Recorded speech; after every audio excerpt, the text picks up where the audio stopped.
Ahora, pregunta 6. ¿Cuál de las siguientes opciones generará un mayor aumento en el PIB de equilibrio? Recuerden que para calcular cambios nosotros podemos utilizar la siguiente fórmula.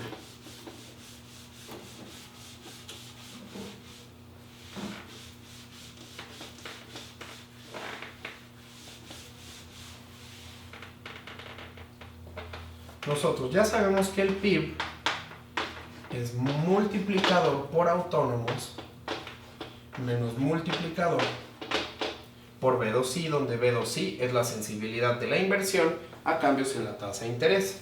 Sabemos que el multiplicador se calcula como 1 sobre 1 menos C1 por 1 menos T1 menos B1, y los autónomos como consumo autónomo menos propensión a consumir por impuesto autónomo más inversión autónoma más gasto autónomo más la propensión a consumir por las transferencias gubernamentales. Ahora, recuerden que también podemos utilizar las fórmulas de cambios. Es decir, el cambio en el PIB va a ser igual al multiplicador por lo que cambien los autónomos.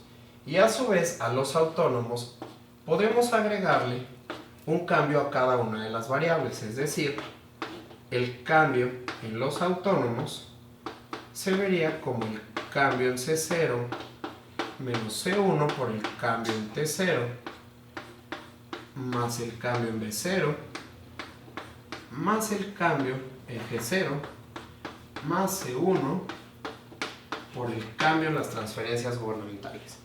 Y en este ejercicio nos están pidiendo encontrar cuál de las siguientes opciones generaría un mayor aumento en el PIB de equilibrio. Entonces, por ejemplo, la opción A dice un aumento en el gasto público de 100 unidades. En este caso, supongamos que el multiplicador es igual a 2. Entonces, si el gasto público aumenta en 100 unidades, todo lo demás se mantiene constante, es decir, el resto de las variables no cambian. Podríamos decir que el cambio en el PIB es multiplicador, que vale 2, por el cambio en los autónomos, y solo está cambiando el gasto de manera positiva porque es un aumento en 100 unidades. Es decir, generaría un cambio en el PIB de 200 unidades. Opción A, el cambio en el PIB es un aumento de 200 unidades. Ahora, en el inciso B nos ofrecen un aumento en el gasto de 100 unidades acompañado de un incremento de 10 unidades en los impuestos. Es decir, además de que aumenta el gasto en 100 unidades, también van a aumentar los impuestos autónomos en 10 unidades. O sea, aquí el cambio en los autónomos sería menos C1 por el cambio en los impuestos, que es de más 10 unidades, más, es positivo porque aumenta, más el cambio en el gasto, que es de 100 unidades. Y vamos a suponer, solamente para calcular esto, que la propensión a consumir que necesitamos aquí vale 0.5. Entonces, el cambio en los autónomos sería de menos 0.5 por 10 más 100. Es decir, menos 5 más 100 es igual a 95. Entonces, el cambio en el PIB sería el multiplicador, que asumimos que vale 2, por el cambio en los autónomos, que es de 95, y esto nos da, entonces, el cambio en el PIB nos daría igual a 190.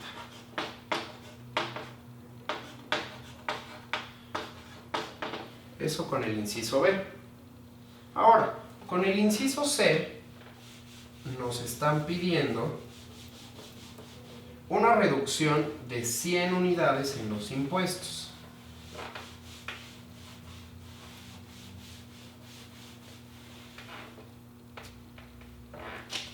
Aquí teníamos más gasto autónomo, más propensión a consumir, por el cambio en las transferencias gubernamentales.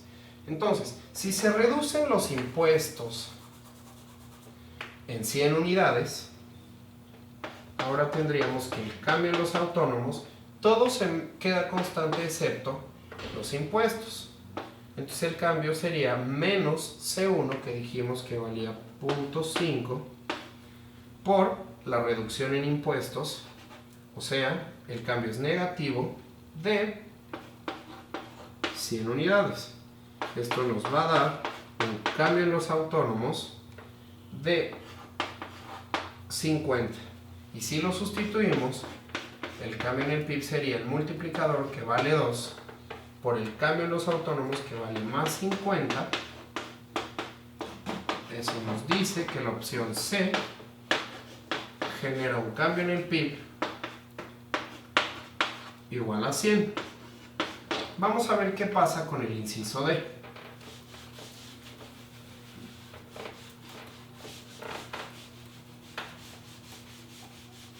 Ahora, en el inciso D nos plantean un aumento de 100 unidades en el gasto público, o sea, el gasto aumenta 100 unidades, y al mismo tiempo incrementan 10 unidades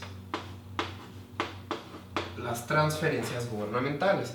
Es decir, todos los demás cambios en los autónomos no existen, solo existe el cambio en el gasto y el cambio en las transferencias gubernamentales. Es decir, el cambio en los autónomos sería cambio en el gasto más propensión a consumir por el cambio en las transferencias gubernamentales.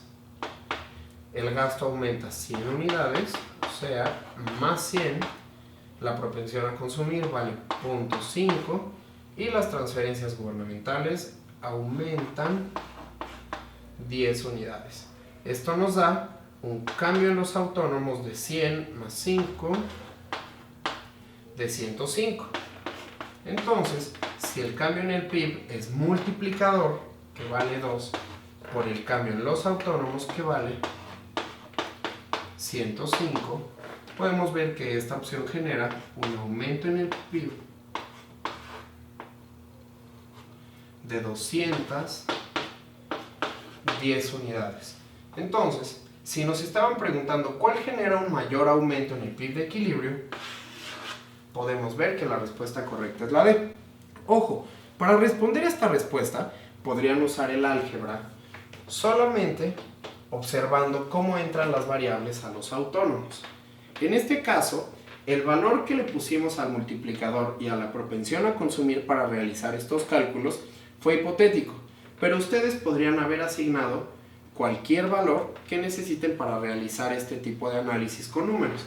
Ahora, recuerden lo siguiente: cualquier cambio en los impuestos o en las transferencias gubernamentales, siempre cuando entra a la economía se va a hacer más chiquito. ¿Por qué? Porque tanto los impuestos como las transferencias gubernamentales están multiplicados por la propensión a consumir. Y recuerden que esa propensión a consumir siempre es un valor que está entre 0 y 1. Entonces, cuando ustedes multipliquen ese cambio en el impuesto autónomo o en las transferencias gubernamentales, como se va a multiplicar por un número decimal que está entre 0 y 1, el resultado se va a hacer más chiquito. Por lo tanto, va a afectar menos a la economía. Entonces, por ejemplo, si les plantearan que el gasto y los impuestos se mueven exactamente en la misma cantidad, el cambio que siempre va a dominar sería el cambio en el gasto. ¿Por qué? Porque el gasto entra directo, pero los impuestos, cuando entran, se hacen más chiquitos por la propensión a consumir.